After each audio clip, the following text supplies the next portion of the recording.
जय हिंद स्टूडेंट्स, आज हम लोग पढ़ने वाले हैं electrostatics. Electro means charge, static means rest. तो जब भी हम बात करते हैं इलेक्ट्रोस्टैटिक्स की, तो यहाँ पे बहुत सिंपली हम क्या कह सकते हैं, इलेक्ट्रो का मतलब है यहाँ पे चार्ज पे, स्टैटिक का मतलब है चार्जेस रेस्ट पे। सो इलेक्ट्रोस्टैटिक्स क्या है? Electrostatic is the branch of physics where we study about the charges at rest. Electrostatic physics का वो ब्रांच है जहां पे हम किसकी स्टडी करते हैं, चार्जेस एट रेस्ट पे। ऐसा ही एक और ब्रांच है जिसके बारे में हम बाद में डिस्कस करेंगे, दैट इज इलेक्ट्रोडायनामिक्स। इलेक्ट्रो का मतलब वही फिर से चार्ज ही है, डायनामिक्स का मतलब यहाँ पे मोशन से है।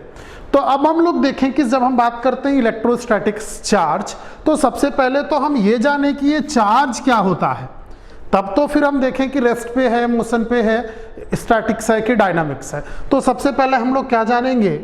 सबसे पहले हम लोग जानेंगे इलेक्ट्रोस्टैटिक्स क्या होता है, व्हाट इज इलेक्ट्रोस्टैटिक्स। तो सबसे पहले देखा जाए electric charge. Electric charge is the intrinsic property. Electric charge is the intrinsic property of elementary particle of matter. है क्या? Intrinsic मतलब internal property है, किसका? पार्टिकल का। कौन से पार्टिकल? एलिमेंट्री। तो मतलब ये होते तो सबके पास है, लेकिन दिखेगा क्या? नहीं, क्योंकि इंट्रिंसिक है, वो अपने आप से नहीं दिखेगा, कुछ वर्क डन करना पड़ेगा उसे देखने के लिए, उसे सामने लाने के लिए हमको कुछ ना कुछ वर्क डन करना पड़ेगा, तब वो दिखाई देगा। तो बहुत सिंपली हम इसके बारे में क्या कह सकते हैं कि इंट्रिंसिक प्रॉपर्टी है इलेक्ट्रिक चार्ज, एक इंट्रिंसिक प्रॉपर्टी है जो एलिमेंट्री पार्टिकल्स के पास होता है। तो हमको कैसे पता चले ये है या नहीं है? तो ये क्या करता है, ये इलेक्ट्रिक फोर्स या जिसे हम लोग इलेक्ट्रोस्टैटिक फोर्स भी कहते हैं, जो चार्जेस हैं, दो चार्जेस के बीच में लगने वाला जो फोर्स है वो इन चार्जेस के कारण आता है। मींस दो ऑब्जेक्ट हैं, उनके अंदर अगर इलेक्ट्रिक फोर्स उनके बीच में लग रहा है तो वो केवल और केवल तब लगेगा जब उसके पास इलेक्ट्रिक चार्ज होगा। In absence of electric charge means if the elements are electrically neutral, तो उनके बीच में कोई भी इलेक्ट्रिक फोर्स नहीं काम करेगा। और फोर्सेस काम कर सकते हैं, वो एक दूसरे को अट्रैक्ट कर सकता है ग्रेविटेशनल फोर्स के कारण। हो सकता हो कि ऐसा पार्टिकल है, दूसरा उसके ऊपर लग रहा हो, तो वो उन दोनों के बीच में क्या लग रहा हो, ग्रेविटेशनल फोर्स लग रहा हो। तो ग्रेविटेशनल फोर्स लगने के कारण उसमें अट्रैक्शन हो सकता है। दूसरा मैग्नेटिक फोर्स उसके अंदर लग सकता है जिसकी वजह से वो अट्रैक्शन या रिपल्सन फील करे, लेकिन उनके पास इलेक्ट्रिक फोर्स नहीं लगेगा। इलेक्ट्रिक फोर्स केवल और केवल तब लगेगा जब इलेक्ट्रिक फोर्स केवल और केवल तब लगेगा जब उनके बीच में इलेक्ट्रिक फोर्स केवल और केवल तब लगेगा जब उनके बीच में क्या होगा, चार्ज होगा, या कह लें कि दोनों ही जो ऑब्जेक्ट है वो चार्ज होंगे। अब ये चार्ज होता कैसा है, ये तो चार्ज सिंपली हम लोगों ने क्या बोला, इंट्रिंसिक प्रॉपर्टी है। क्वांटिटी कैसी है, ये स्केलर क्वांटिटी है, स्केलर क्वांटिटी है। तो चार्जेस पाए कहाँ जाते हैं? तो हम लोग बात करते हैं सिंपली कि हमारे पास एक अगर एटम है, तो एटम के न्यूक्लियस में क्या होगा, न्यूट्रॉन होगा, प्रोटॉन होगा। उसके आउटर जो सेल हैं वहां पे इलेक्ट्रॉन्स होंगे, रिवॉल्व कर रहे होंगे। तो अब देखें कि जो इलेक्ट्रॉन, प्रोटॉन, न्यूट्रॉन है, इन तीनों के पास कितना कितना चार्ज होता है। अब proton has a positive charge plus E, proton के पास कितना चार्ज है, प्लस ई। इसका न्यूमेरिकल वैल्यू कहें तो charge of proton plus E, इसका क्या मतलब है, plus 1.6 into 10 to the power minus 19 coulomb charge. Coulomb is SI unit of charge. E का वैल्यू कितना है, 1.6 into 10 to the power minus 19 coulomb. तो प्लस ई लिख रहा है, मतलब इसके पास पॉजिटिव का चार्ज है। यही अगर हम बात करें an electron has negative charge, electron के पास कितना चार्ज होता है, तो इलेक्ट्रॉन के पास है minus E, that is minus 1.6 into 10 to the power minus 19 coulomb of charge. तो चार्ज दोनों के पास सेम है, बस दोनों में डिफरेंस क्या है, नेचर का। प्रोटॉन के पास जो चार्ज है वो पॉजिटिव है नेचर में, प्लस ई है, और इलेक्ट्रॉन के पास जो चार्ज है वो निगेटिव है नेचर में, माइनस ई है। तो हमारे पास, और न्यूट्रॉन के पास कितना चार्ज है?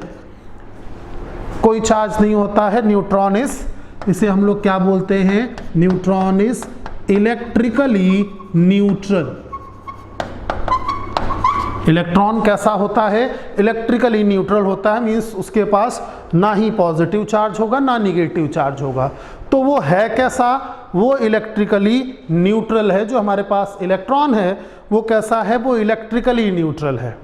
चलिए, अब हम देख पा रहे हैं कि हमारे पास जो चार्जेस हैं पॉजिटिव निगेटिव, वो कैसे दिख रहे हैं हमको दिख रहा है यहाँ पे कि वो इलेक्ट्रिकली न्यूट्रल है। तो जब चार्जेस हमारे पास, प्रोटॉन के पास पॉजिटिव चार्ज, इलेक्ट्रॉन के पास नेगेटिव चार्ज, न्यूट्रल हमारा कैसा है? न्यूट्रल है। तो अब जब हम देख पा रहे हैं यहाँ पे कि ये न्यूट्रल है, तो फिर हम अब इसमें से देखें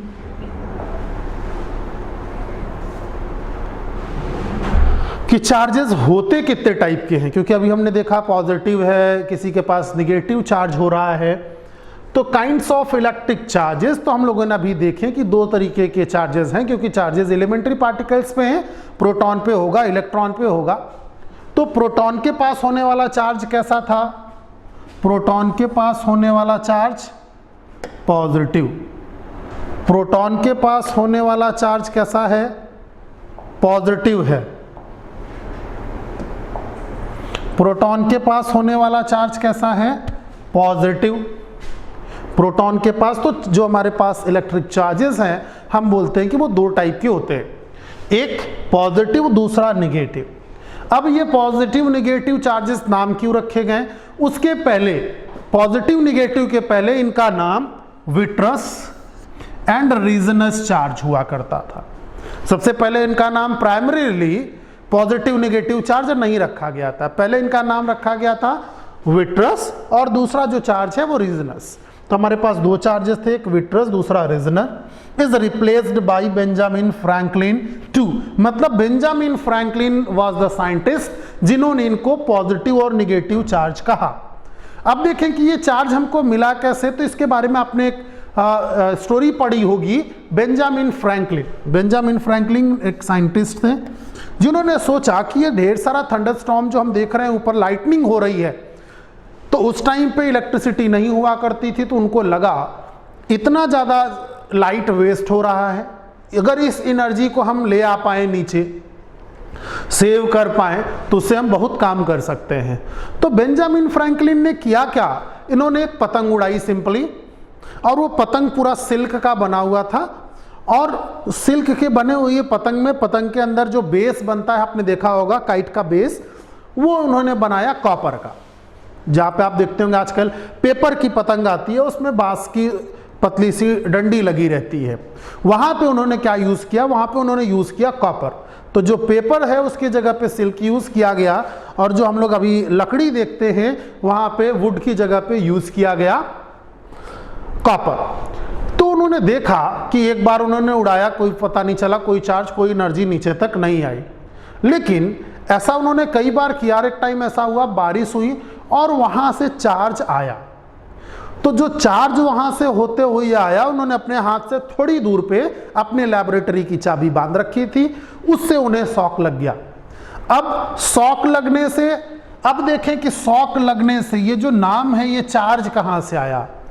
तो वो भी इन्होंने दिया बेंजामिन फ्रैंकलिन ने। उनको बहुत तेज से शॉक लगा, और जहां पे भी आप ये स्टोरी पढ़ेंगे ब्रैकेट में लिखा रहता है कि आप उसे घर पर ना करें। बिल्कुल वो घर पर ना करें, क्योंकि वो डेंजरस हो सकता है, बहुत ज़्यादा अमाउंट की एनर्जी ऊपर से नीचे आती है।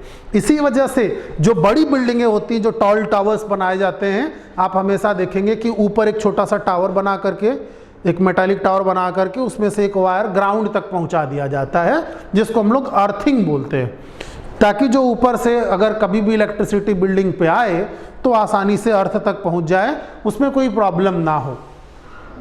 तो उसमें कोई प्रॉब्लम ना हो, इसी वजह से हम क्या करते हैं, उसकी अर्थिंग, जो बिल्डिंग है बिल्डिंग के ऊपर हम क्या कर देते हैं, एक मेटालिक कंडक्टर बना देते हैं और वो कंडक्टर से इलेक्ट्रिसिटी कंडक्ट होकर के ग्राउंड तक जा सकती है। तो हम यहां पर क्या देखें कि उनको क्या लगा, फोर्स। अब उस फोर्स की वजह से हमने इनको नाम दिया चार्ज। क्यों? क्योंकि चार्जेस फोर्स अप्लाई कर सकते हैं। जैसे आप लोगों ने एक वर्ड सुना होगा चार्ज के टर्म में, चार्ज का मतलब होता है फोर्स अप्लाई करना। जैसे चार्ज, लाठी चार्ज। लाठी चार्ज में हम लोग देखते हैं कि किसी पर्टिकुलर फोर्स को हम बोलते हैं कि आप लाठी चार्ज मीन्स लाठी से फोर्स लगा सकते हैं। तो वहां पे क्या आया, वर्ड चार्ज। तो ये भी वर्ड बेंजामिन फ्रैंकलिन ने इंट्रोड्यूस किया कि ये एक ऐसा प्रॉपर्टी है जो फोर्स अप्लाई कर सकता है। इस वजह से इस प्रॉपर्टी को क्या नाम दे दिया गया, चार्ज।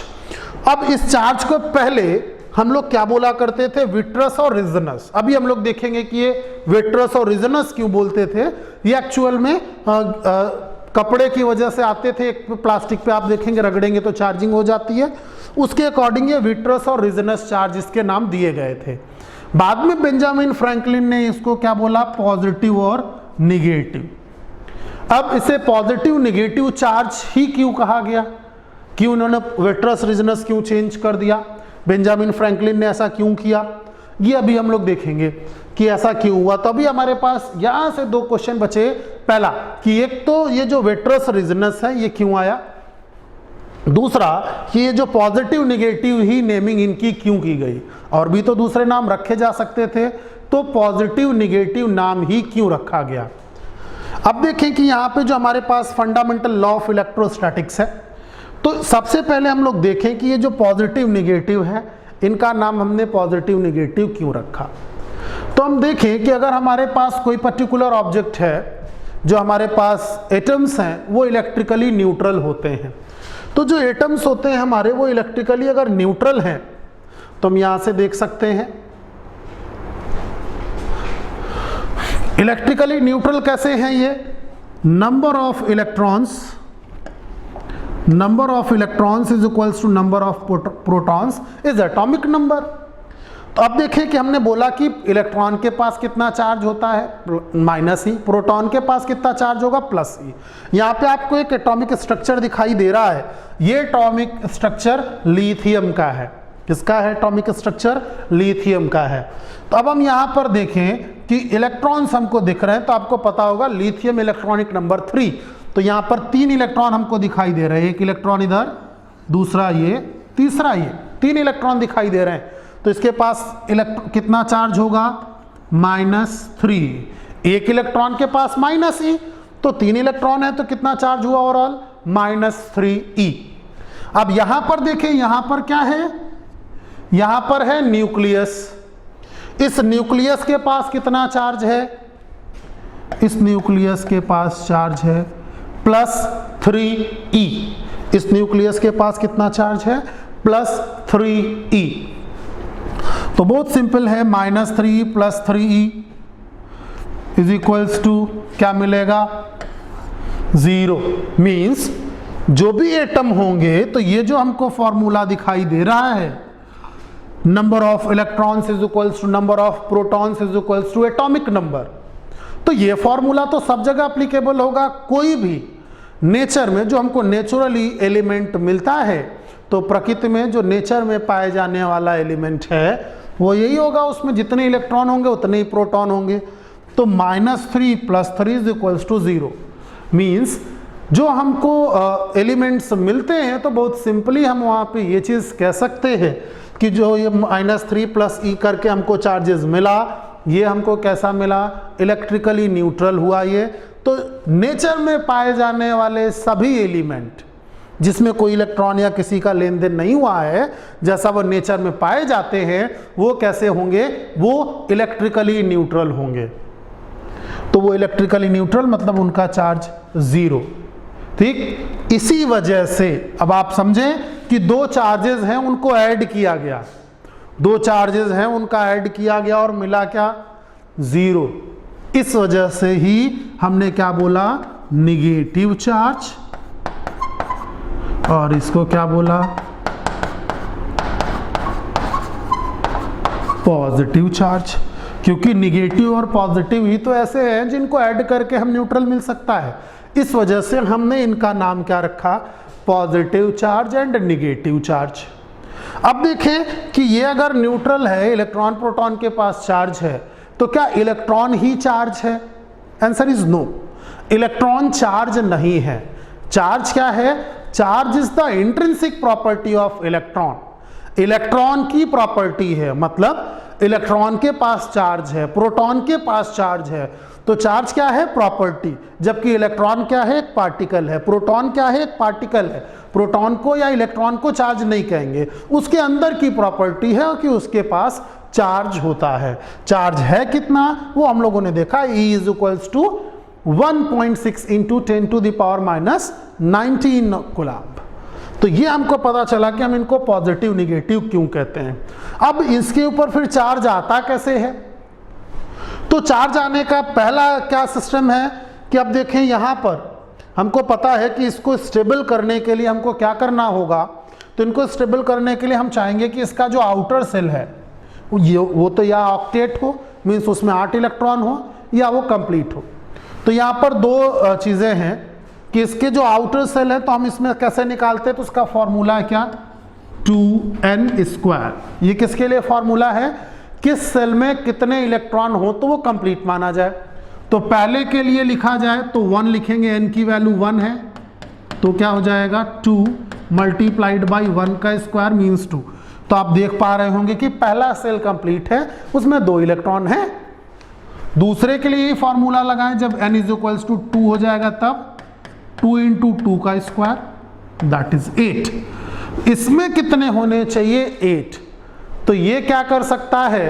ये दो चीजें कर सकता है। एक कि ये अगर अपना इलेक्ट्रॉन किसी को डोनेट कर दे तो इसका ये सेल कंप्लीट है, तो ये स्टेबल हो जाए, या कहीं से 7 ले ले। तो यहां पर आपको एक ध्यान देने वाली जो बात है कि किसी भी इलेक्ट्रॉन को लेने या देने के लिए, कोई भी इलेक्ट्रॉन हम कहीं से लेंगे या कोई भी इलेक्ट्रॉन हम किसी को देंगे, उसके लिए हमको कुछ ना कुछ एनर्जी या वर्क डन करना पड़ेगा। ये अपने आप से ट्रांसफर नहीं होगा। ये इलेक्ट्रॉन क्या करता है, अपनी जो इसकी ऑर्बिट है, जो इसका एक्सिस है, उसी पे रिवॉल्व करता रहता है, रोटेट करता रहता है। इसका क्या मतलब है कि वो रोटेट करता रहेगा? इसका क्या मतलब है? तो बहुत सिंपल सी चीज़ है, हम क्या कह सकते हैं वहाँ पे कि वो रोटेट करता रह रहा है। तो यहाँ पे हम क्या देख सकते हैं कि ये जो हमारे इलेक्ट्रॉन्स हैं ये यहाँ पे रोटेट करेंगे, लेकिन इनका इसे हम क्या बोलते हैं? एनर्जी बैंड भी बोलते हैं। तो इसे यहाँ से यहाँ ले जाने के लिए एनर्जी देनी पड़ेगी। मीन्स हम इन्हें ऐसे ऐसे घूम रहा है, इसको ज़्यादा एनर्जी देते जाएं और ये बढ़ता जाएगा, एक टाइम ऐसा होएगा इसको छोड़ के चला जाएगा। ये मीन्स हमको उसके लिए एनर्जी देनी पड़ेगी। तो किसी भी वर्क को करने के लिए बड़ा सिंपल सा है कि या तो उसको एनर्जी दे दीजिए डायरेक्ट, या उसे क्या करें, वर्क डन कर दिया जाए। तो इन दोनों ही सिस्टम से हम इन्हें चार्जिंग कर पाते हैं। तो इस इलेक्ट्रॉन को निकालने के लिए हमको जो एनर्जी देनी पड़ेगी, the minimum energy required to an electron to leave its orbit, अपने ऑर्बिट को छोड़ने के लिए, यहां से निकालने के लिए, एक इलेक्ट्रॉन को निकालने के लिए जितनी एनर्जी देनी पड़ेगी, उस एनर्जी को हम लोग क्या बोलेंगे? वर्क फंक्शन बोलेंगे। तो अब एक वर्क फंक्शन एनर्जी देंगे तो ये इलेक्ट्रॉन जाएगा, कहीं से ले आने के लिए भी तो उसको एनर्जी देना पड़ेगा।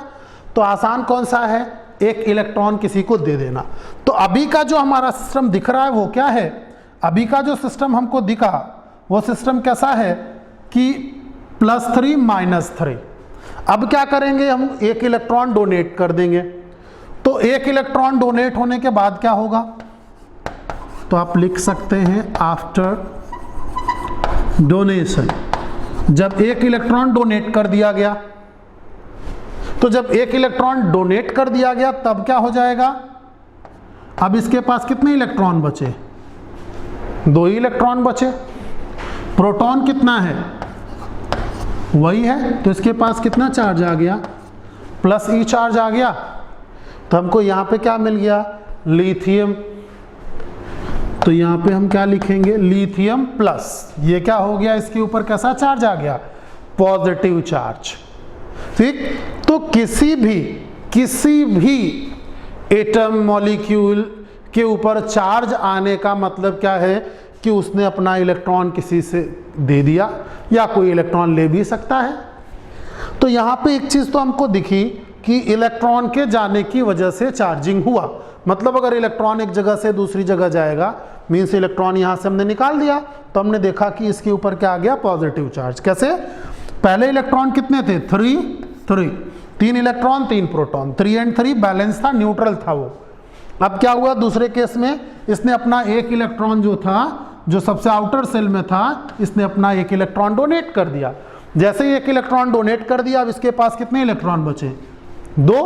प्रोटॉन कितने हैं? वही 3 ही रह गए।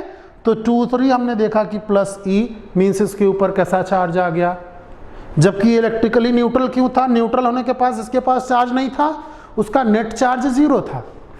इसके पास था निगेटिव चार्ज भी, पॉजिटिव चार्ज भी, लेकिन उसका नेट चार्ज 0 था। इस वजह से वो कैसा बिहेवियर शो करता था? इलेक्ट्रिकली न्यूट्रल होने का बिहेवियर शो करता है।